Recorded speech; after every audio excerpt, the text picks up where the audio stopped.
2014 Chrysler 200 3.6, but this works on any 3.6. I just want to show you a little trick real fast. A lot of people crying about getting the starter in and out. I ain't going to show you the procedure and all that because I've already took it out, but motor mount, little cross member goes right here, a few bolts, all 16s. Take your motor mount out. Okay, you don't have to take out Cadillac burr, nothing like that. All you're gonna do is take the shield off away from it. Just take that shield off. You got little nuts right here, bolts on that side, and then see, just slide it in right past it. That's brand new right there. Just slides in right past it. No big deal. So don't fret it.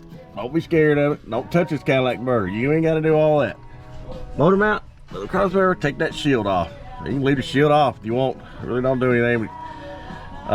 Keep it from getting really hot, but I don't know. That's up to you. But anyway, take that shield off and you got it. So don't be scared to do it. Thanks for watching.